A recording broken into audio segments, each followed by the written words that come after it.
All right, welcome back. This time we're going to go over IAM roles and service accounts. Before we get started, hit the like button, subscribe, and share. So, identity and access management fundamentals. So, IAM. This controls who can do what with which resources in Google Cloud. At its core, IAM answers three questions. Who is the principal? That means the user, group, or service account. What role defines their permissions? Which resources are they accessing? IAM operates on a simple but powerful principle. IAM policies bind principals to roles on specific resources. A policy statement might say user John at johndoe.com has the Vertex AI user role on the ML production project. This grants Alice or John or James or whoever permissions to use Vertex AI services within that specific project. Okay, so how do you understand specific roles? So GCP provides several basic roles, and each serve different organizational needs. You have the basic roles, right? These are your owner, your editor, your viewer. These are legacy roles that operate at the project level with extremely broad permissions. An owner can do anything: create resources, delete resources, modify IAM policies, and even delete the entire project. An editor can create and modify resources, but can't change IAM policies. A viewer can only read resources without making changes. These roles are convenient for small teams or personal projects, but violate the principle of least privilege, granting only the minimum permissions necessary for a task. In production machine learning environments, avoid these roles. If someone needs to train models in Vertex AI, they don't need permissions to delete BigQuery datasets or modify billing accounts. Then you have predefined roles. So predefined roles, Google provides hundreds of curated roles tailored to specific services. These follow the least privilege principle. For machine learning work, relevant predefined roles include roles for AI platform.user. That would be for Vertex AI user. You can create training jobs, deploy models, and use prediction endpoints, but can't modify datasets or change billing. You have roles BigQuery data viewer. So that would be a BigQuery data viewer, right? You can read the BigQuery datasets, but you can't modify data or create new tables. You have the storage object viewer. So you could read files from cloud storage buckets, but you can't upload or delete objects. And then you have the machine learning developer, where you can work with legacy AI platform services. Predefined roles strike a balance between granularity and usability. Instead of selecting from thousands of individual permissions, you can choose roles aligned with job functions like data scientist, ML engineer, data analyst, right? And then you have custom roles. So these are for situations where predefined roles don't match your needs. You can create custom roles combining specific permissions. For example, you might create a model deployer. This role can deploy Vertex AI models and update endpoints, but can't create new training jobs or access training data. Custom roles require more management overhead, but provide maximum flexibility for complex security requirements. Let's go to, let me see,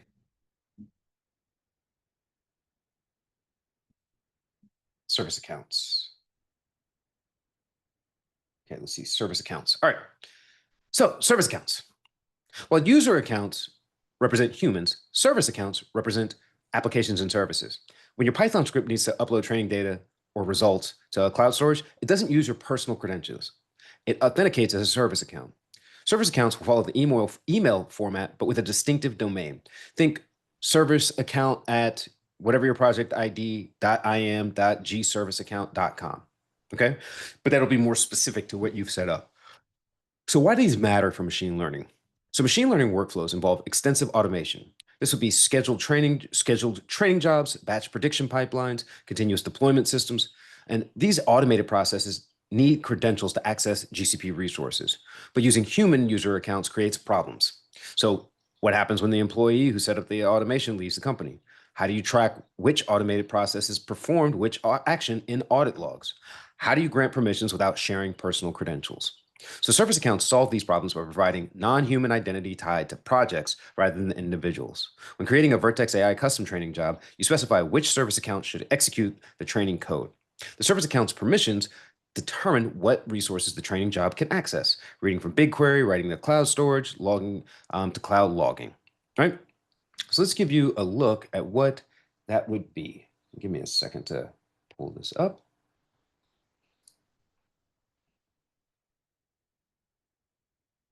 All right. Where is it? We're gonna save.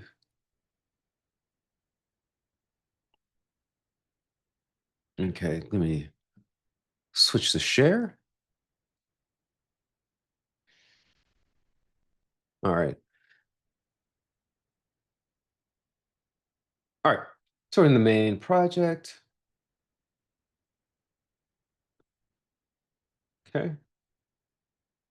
And we're going to go to the hamburger menu, go to IAM, and then go over here to find service accounts.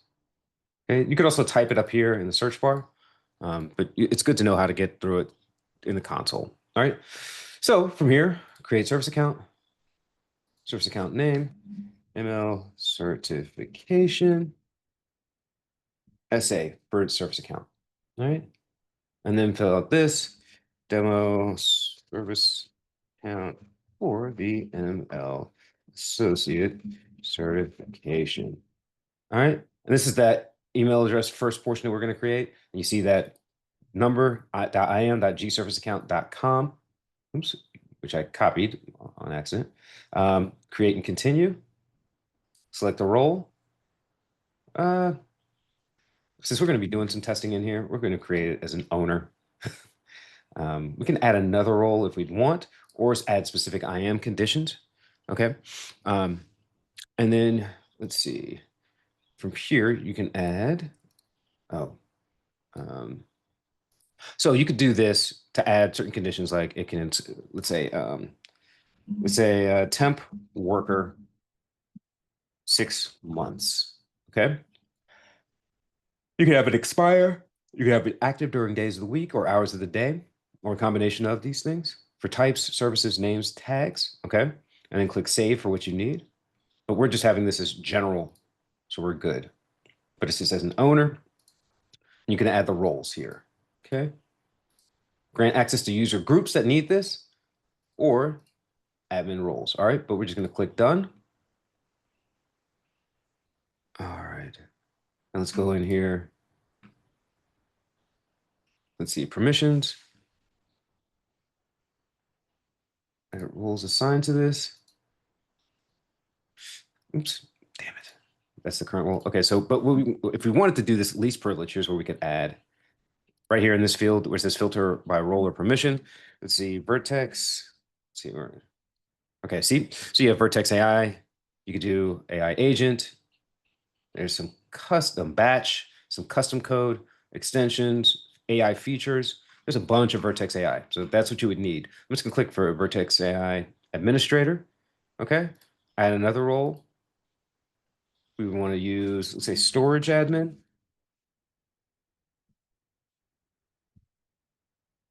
Okay, that's for buckets and objects.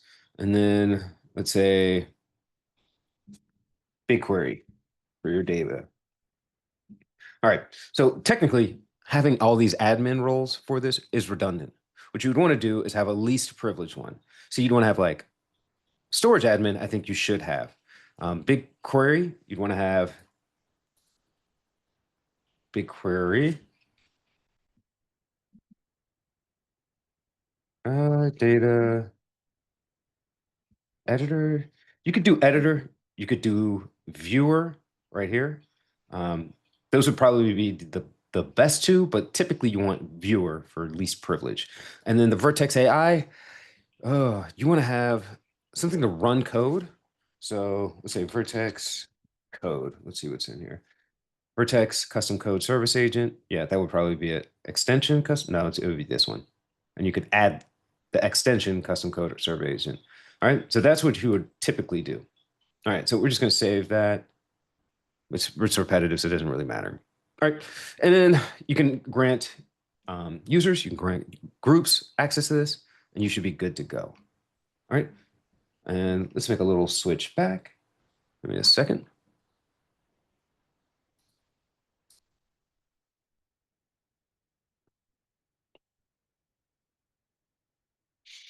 Okay, so let's talk about service account keys. All right, so applications authenticate the GCP in two primary ways. Application default credentials, that would be ADC, This is when code runs on GCP infrastructure. So that means compute engine, cloud functions, Vertex AI, and it automatically inherits credentials from the underlying service account. There's no key management required. Just attach the right service account to the compute resource. Then you have service account keys. For applications running outside GCP, think local development machines, on-prem servers, you can generate JSON key files containing credentials. Download the key file, set the Google application credentials environment variable to point to it, and GCP client libraries automatically authenticate. So for best practice, treat service account keys like passwords. Never commit them to source control. Rotate them regularly, and then prefer application default credentials over downloaded keys whenever possible. So when you're going forward, consider how a pipeline works and the permissions required, right? Think about the scheduled cloud functions that trigger, the functions that start a Vertex AI training job, how that training job reads data from BigQuery, how that training job writes the model to cloud storage, and then upon completion, what does the training job register to Vertex AI's model registry? So be careful with the way you configure your IAM policies, and that way you'll have a better setup to ensure smooth operation while maintaining security. Getting this wrong can result in permission denied, permission denied errors that can make it difficult to complete your pipeline workflow. So that'll be it for this version or this lesson. Thank you for joining. Remember to hit the like button, subscribe, and share. Thank you. Have a good day.